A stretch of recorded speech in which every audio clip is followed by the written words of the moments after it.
এই ভিডিওর প্রত্যেকটি কথা আপনার হৃদয়ে স্পর্শ করবে, তাই কথাগুলো শেষ পর্যন্ত মন দিয়ে শুনুন।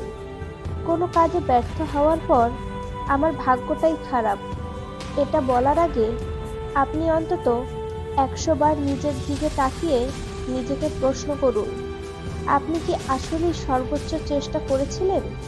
যে কাজটা আপনি পারেননি সেই কাজটা কিন্তু কেউ না কেউ ঠিকই পেরেছে। আপনি স্বীকার করেন আর নাই করেন, আমি বিশ্বাসের সাথে স্বীকার করি, আমার না পারার কাজটি যিনি পেরেছেন তিনি আমার চেয়ে অন্তত 1 বিন্দু বেশি হলেও যোগ্য, বেশি পরিশ্রমী। যা কাজ পান তাই করুন, চাকরি, ব্যবসা, official, non official, salesman, sales officer, marketing officer, full floor incharge, storekeeper, field officer, collection officer, team member থেকে শুরু করে সব কাজ।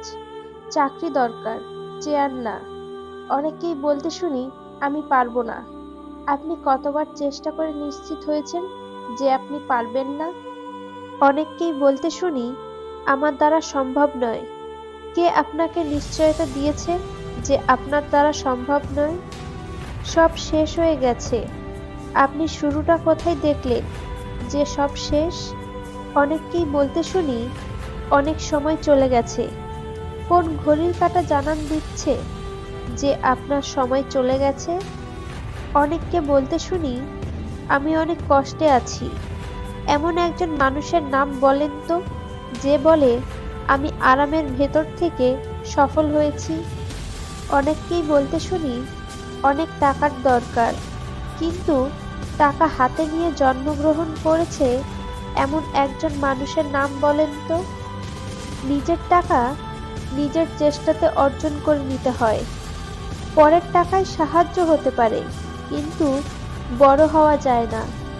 বিশ্বাসঘাতককে ক্ষমা করা যায়, তবে পুনরায় বিশ্বাস করা যায় না, কেননা পুনরায় বিশ্বাস করলে আগের তুলনায় আরো বেশি আঘাত পাওয়ার সম্ভাবনা থাকে। হ্যাঁ, সংসারে যার যত অবদান তার তত দোষ আর অপমান। অন্যের জন্য নিজেকে বাঁচিয়ে রেখে নিজেকে নিজে তিলে তিলে শেষ করার নামই হলো ভালোবাসা। ক্ষমা তাকে করো যে ভুল করেছে, ক্ষমা তাকে করিও না যে বেইমানি করেছে। শত্রুকে যদি একবার ভয় করো, তবে বন্ধুকে অন্তত 10 বার ভয় করিও। কারণ বন্ধু যদি কোনো কারণে কোনো সময় শত্রু হয়, তখন তার কবল হইতে মুক্তি পাওয়া সম্ভব হইবে না। অত্যাচারী ব্যক্তি চিরদিন জীবিত থাকে না, কিন্তু তার উপর অভিশাপ চিরদিনই বিদ্যমান থাকে। স্বার্থ যেখানে শেষ, বদনাম সেখানে শুরু। এটাই দুনিয়ার রীতি। আপনি কাউকে দিতে পারবেন যতক্ষণ, ভালো থাকবেন ঠিক ততক্ষণ। আপনি জানেন কি, 70% মানুষ নিজের অনুভূতি কখনো কাউকে বলে না, কেননা তারা মনে করে অন্যদের পক্ষে সেটা বোঝা খুব কষ্টকর।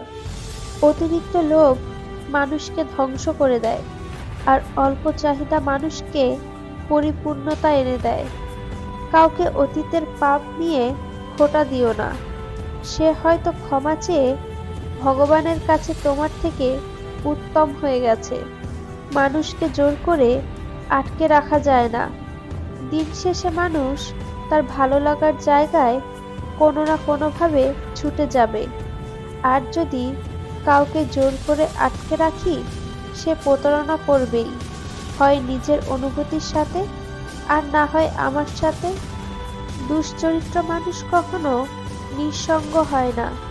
নিঃসঙ্গ তো তারা হয় যারা একজনের আসক্ত থাকে।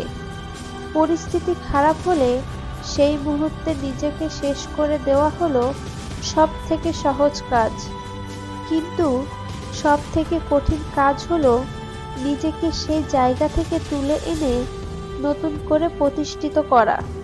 কোনো সন্তান যদি অতিরিক্ত সৎ এবং বিনয়ী হয়ে থাকে, তবে ভাই বোন তো দূরের কথা, বাবা মাও সেই সন্তানকে ঠকাতে ছাড়ে না। এটাই হলো বাস্তবতা। যতক্ষণ আপনি সবার স্বার্থ রক্ষা করে চলবেন, দেখবেন ঠিক ততক্ষণ পর্যন্ত সবাই আপনার পাশে থাকবে।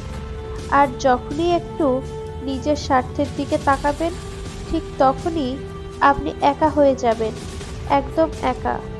মানুষ বড় অদ্ভুত, যে চলে যায় তাকে বেশি মূল্য দেয়, আর যে শত অবহেলা পেয়েও থেকে যেতে চায় তাকেই মূল্য দেয় না। যদি হারিয়ে যাই তোমার অজান্তে, ভুল বুঝো না কখনো। কিছু ভুল তোমারও ছিল হারিয়ে যাওয়ার পেছনে। জানতে চেয়েও না কেন গেলাম দূরে, শুধু এটুকুই বলবো, আসবো না আর ফিরে। কিছু কিছু বিষণ্ণতার গল্প কাউকে বলা যায় না। অদ্ভুত সেই বিষণ্ণতা, বিচিত্র সেই মন খারাপ,